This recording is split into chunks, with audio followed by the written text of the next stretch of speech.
An kwashe sama da shekaru 11 kenan ana fama da ta'addancin 'yan kungiyar Boko Haram a yankin arewa maso gabashin Najeriya, inda a yanzu ƙididdiga ta nuna cewa ana da 'yan gudun hijira sama da miliyan 2 da ke zaune a sansanoni a sakamakon munanan ayyukan da 'yan ta'addan suka aikata baya ga dubban waɗanda suka rasa rayukansu. Wani abu da ya ɗauki hankali yanzu shine bayanan da ake ta samu daga arewa maso gabas ɗin da ke nuni da cewa 'yan kungiyar Boko Haram 2,600 ne suka miƙa wuya ga sojojin ƙasar, wanda mahukunta ke ta tuntuɓan juna akan matakin da za a ɗauka, waya Allah tsugunar da su za a yi ko a bari waɗanda suka tuba su koma ga iyalansu kai tsaye. Shugaban Majalisar Dattawan Najeriya Ahmed Lawan ya yi tsokaci. Ba waya amshe su nan da nan kawai a sa su cikin al'umma ba, ban amince da wannan ba, saboda irin ta'asa da 'yan Boko Haram suka yi, to kamata mu kafa mu hankali, amma kuma a ɗauki mataki na tantancewa wanda Allah ya sa aka gane da gaske yake yana son ya dawo cikin al'umma kuma ba shi da wani rauni da zai wa mutane ko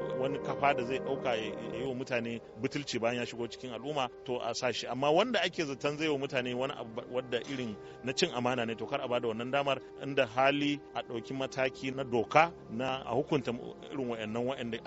aka tabbatar lalle ba da gaske suke ba. Shi ma sanata mai wakiltar jihar Borno ta Kudu a majalisar dattawa kuma shugaban kwamitin kula da harkokin soji, sanata Alin Dume, yana mai ganin akwai mataki da mahukuntan kasar za su ɗauka da kowa ba zai cutu ba. Gwamnati musamman shugaban kasa da shi gwamnanmu sun zo na jiya akan wani mataki za a ɗauka, kuma in kun hakura nan da kwana kaɗan za ku ji gwamnati za ta fito da tsari wanda na tabbata zai yi satisfying kowa akan matakin da za a ɗauka. Da farko dai tukuna duk wanda ya yi saranda, kuma ana ci gaba da cewa idan ka yi saranda fa ba wai kashe ka kawai za a yi ba, za a shigar da su kamar yadda aka yanzu, an karɓe su, an nemi wuri an ajiye su, an ci gaba da yakin, kuma an ci gaba da kiran masu mayaka ɗin cewa su yi saranda. In su yi saranda za a tantance su, idan an tantance su a san waye ne aka kama su aka rike su tun da a dole ba da ra'ayinsu ba, don wayannan to sai a yi rehabilitating nasu. Amma mai fashin baki a al'amuran zamantakewan ɗan adam Muhammad Isa Usman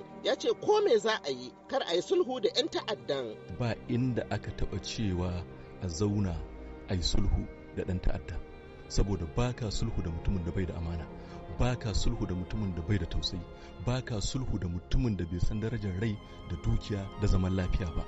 Ya fito ya kauce ma hanya, to dole a fito a dawo da shi kan hanya. Abin jira a gani shine yadda za ta kaya a daidai lokacin da gwamnati za ta ɗauki mataki akan makomar tubabbin 'yan ta'addan. Madina Dauda, muryar Amurka daga Abuja, Najeriya.